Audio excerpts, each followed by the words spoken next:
Hello সবাইকে, রাধে রাধে। আর সবাইকে আজ হ্যাপি সানডে জানিয়ে আজকে আমার এই ব্লগটি আমি শুরু করছি। তো আজ যেহেতু সানডে, তো বাচ্চাদের আজ স্কুল ছুটি ছিল। তো অনায়া আর আমি আজ একটু লেট করেই উঠেছি, যেহেতু স্কুল ছিল না আজকে। তো আজ সকালে উঠে দেখো আমরা কী কী করেছি আর কী কী ব্রেকফাস্ট বানিয়েছি। তো সেই সমস্ত নিয়ে আজকের এই ভিডিওটি থাকলো। তো তোমাদের ভিডিওটি শেষ পর্যন্ত দেখার অনুরোধ রইল। তো সবাই দেখতে থাকো ভিডিওটি। বাবু, ওঠো। Good morning. Good morning. माना गुड मॉर्निंग बेटा। Good morning. माना गुड मॉर्निंग। Good morning. उठो उठो। আজ আমি মোটামুটি 6:30টার মধ্যে উঠে পড়েছিলাম। আর আমি ফ্রেশ হয়ে যাওয়ার পর এখানে অনায়াকেও উঠিয়ে দিয়েছিলাম। তো এখানে ও ঘুম থেকে ওঠার পর বিছানাতেই খেলা শুরু করে দিয়েছিল। তো কিছু স্টিকার ও বানিয়েছিল গতকাল। তো যখন যেটা ওর মাথায় ঢুকে তখন সেটা ও বানিয়ে ফেলে, আবার ঝটপট করে সব কিছু বানিয়ে ফেলে।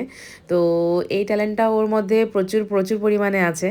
আর এখানে দেখতেই পাচ্ছ একটা গাড়িও ও বানিয়েছে। তো ওর দাদু মোটামুটি 2-3 বছর হয়ে গেল একটা ট্রাক্টর গাড়ি এনে দিয়েছিল দু বোনকেই। তো সেই গাড়িটা ভেঙে চুরে তো শেষ, কিন্তু হালকা একটু চাকা আর বডিটা হালকা রয়েছে। তো সেটাকে ভালো করে একটু মডিফাই করেছে দুটো লাঠি দিয়ে, তারপর পেপার টেপ দিয়ে প্যাকিং করে একটা স্কেটার বানিয়েছে, বলছিল যে এটার নাম স্কেটার। তো যখন বাড়িতে থাকে এটা নিয়ে সারাদিন খেলতে থাকে। আর এখন বাচ্চাদের যে পরিমাণে চাপ থাকে পড়াশোনার, বাচ্চারা তো একদম সময়ই পায় না খেলার। তো যতটুকু সময় পায় ওরা বাড়িতেই খেলে। আর আমাদের যেহেতু একদম রাস্তার পাশেই বাড়ি, তো রাস্তাতে সবসময় বড় বড় গাড়ি চলতেই থাকে, কোনো সময় রাস্তা ফাঁকা থাকে না। আর তাই আমার দু মেয়ের ঘরে থাকারই অভ্যাস হয়ে গেছে। তো স্কুল আর বাড়ি পর্যন্ত সীমিত ওরা দু বোন। আর আমার বাবা প্রত্যেক দিন ভোর 3টের মধ্যে ঘুম থেকে উঠে যান। তো আমার বাবার এটা অনেক আগের থেকেই অভ্যেস, ভোর 3টের মধ্যে উঠে যাওয়া। তো উঠে গিয়ে উনি ফুল তুলবেন, তারপর গরম জল করবেন আর সবাইকে এভাবে জল খেতে দেবেন। আর তারপর স্নান করে পুজো কমপ্লিট করে ব্রেকফাস্ট করবেন। এটা হলো আমার বাবার প্রত্যেক দিনের ডিউটি। আর এখানে দু বোন আজ খুব আরামে জল খাচ্ছে, কারণ হলো আজ তো তারা নেই, স্কুল নেই বলে। তো এখানে ওরা দু বোন গল্প করতে করতে একদম টাইম নিয়ে আজ জল খাচ্ছে। না হলে অন্যদিন শুধু চিল্লাতে হয় তাড়াতাড়ি জল খাও, তাড়াতাড়ি জল খাও, দেরি হয়ে যাবে। তো এই গানটা আজকে বাড়িতে নেই। আর এরপর বাবা আমাকেও জল দিয়ে দিলেন। তো আজ আমিও আরামে বসে 2 গ্লাস জল খাবো, কারণ অন্যদিন কোনো সময় এমন হয়ে যায় একদম সময় পাই না। তো বাচ্চাদের স্কুলে পাঠিয়ে দেওয়ার পর তারপর আমি জল খাই। তাই আজ আমিও আরাম করে করেই জল খেয়ে নিচ্ছি। আর জল খেয়ে নিয়ে সোজা চলে গেলাম রান্নাঘরে। তো আমি কিছু আলু নিয়েছি।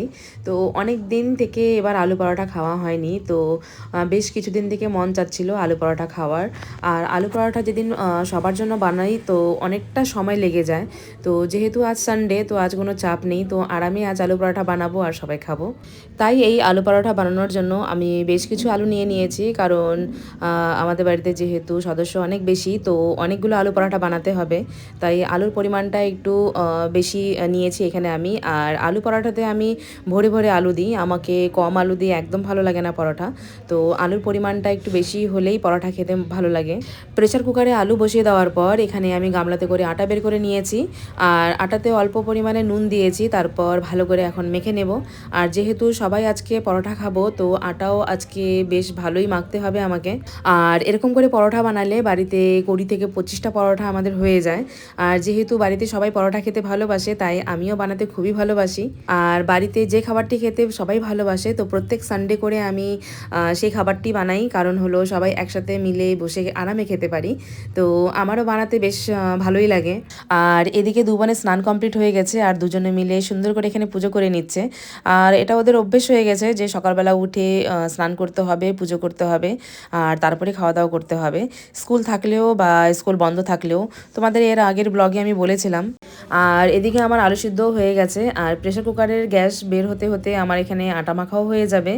আর তারপর আমি এক এক করে আলুগুলো ছুলে নিচ্ছি। তো আলু সিদ্ধ করার পর আমি আলুতে একদমই ঠান্ডা জল দিই না, কারণ হলো আলুর টেস্টটা না হলে নষ্ট হয়ে যায়। তো গরম গরমই এখানে ছুলে নিচ্ছি, একটু কষ্ট হচ্ছিল তবুও আমি জল দিইনি। তারপর আমি আলু মেশার দিয়ে এখানে ভালো করে আলুগুলোকে মেখে নিচ্ছিলাম, যেহেতু খুব গরম তো হাত লাগাতে পারছিলাম না। আর তারপর এর মধ্যে আমি দিয়ে দিলাম পরিমাণ মতো নুন।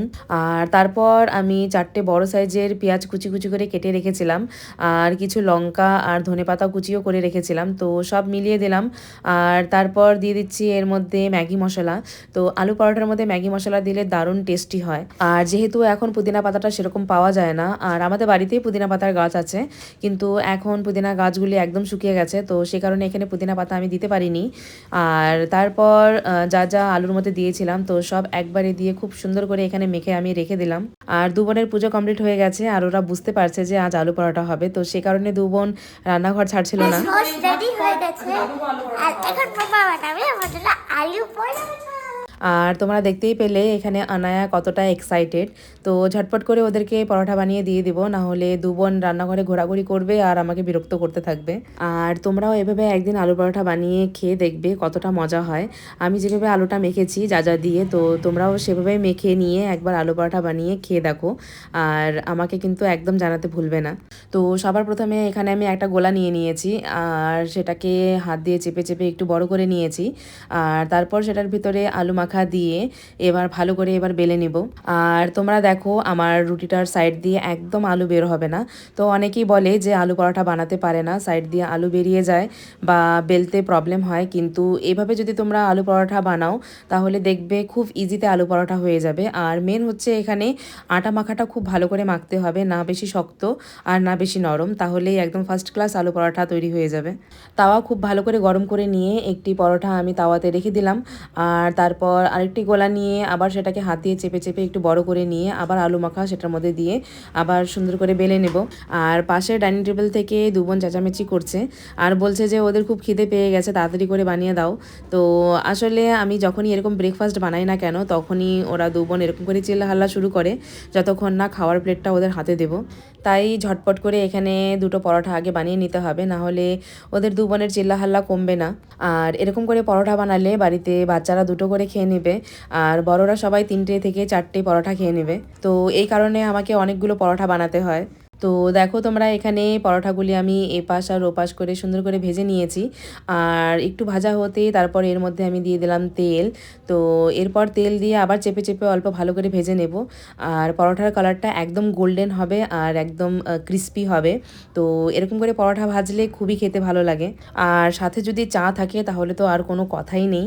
আর এমনিতে আমাদের বাড়িতে বাবাকে বাদ দিয়ে কেউই বাড়িতে চা খায় না, কিন্তু এরকম পরোটা হলে সবাই চা দিয়েই পরোটা খাবে, কারণ চা দিয়ে খেতে দারুণ লাগে পরোটা।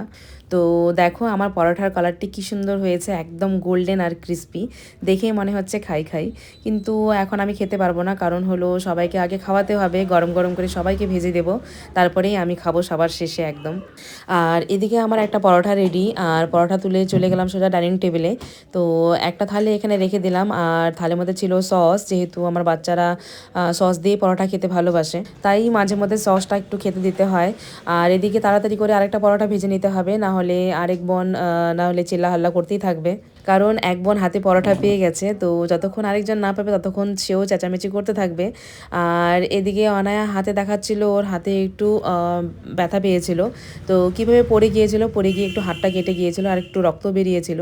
আসলে খুব চঞ্চল আমার মেয়েটা, তাই যখন তখন এদিক ওদিক পড়ে ব্যথা পেয়ে যায়। বাড়িতে আমরা সবাই মিলে একটু ওকে বোঝাই যে আস্তে ধীরে একটু চলো, কিন্তু ওর মনেই থাকে না, তো কোনো কিছু স্থিরভাবে ও করতে পারে না। আসলে এই সমস্ত গুণগুলো ওর পাপার থেকেই পেয়েছে, ও তো ওর পাপাও এরকমই, তো মেয়েও হয়েছে ঠিক সেরকমই। বাপ বেটি সবসময় একদম রাজধানী এক্সপ্রেসের মতো চলতে থাকে, আর সেই কারণে এদিক ওদিক ব্যথাও খেতে থাকে। আর এদিকে দু বোনের ডাইনিং টেবিলে একটু ঝগড়াঝাটি শুরু হয়ে গেছে, কারণ অনায়া পরোটা পেয়েছে, শিষ্টু এখনও পায়নি। তো শিষ্টু একটু অনায়া থেকে ধার চাচ্ছে পরোটা, কিন্তু অনায়া বলছে তুমি তো এখনই পেয়ে যাবা, তো চুপ করে বসে থাকো, মাম্মা এখনই তোমাকে পরোটা দিয়ে দেবে। আর আমিও সেই কারণে একটু তাড়াহুড়ো করেই বানাচ্ছিলাম। আর হলো সবার এক এক করে পুজো হয়ে যাচ্ছে, আর সবাই এক এক করে খেতেও চলে আসবে। তো এদিকে শিষ্টুর পরোটা কমপ্লিট, তো পরোটা নিয়ে চলে গেলাম সোজা শিষ্টুর কাছে। তো ওর সাথে একটু দুষ্টুমি করছিলাম আমি, দিব কি দিব না বলে। আর এখানে ও সসটিকে সুন্দর হার্ট শেপ দিয়েছিল, কিন্তু আমি তো বুঝতে পারিনি, আর পরোটাটি ফেলে দিলাম, তো ওর জিপটি বের করে দিয়েছিল। আর এদিকে অনায়া গরম গরম পরোটা খেয়ে একদম বলছে খুব টেস্টি হয়েছে। আর খেয়ে সবাই যদি এরকম করে তারিফ করে একটু আমার, তো আমি সত্যি খুব খুশি হয়ে যাই। আসলে রান্না করতে আমি খুব ছোটোবেলা থেকেই ভালোবাসি, আর মাঝে মধ্যেই নতুনত্ব রেসিপি আমি বানাতে থাকি।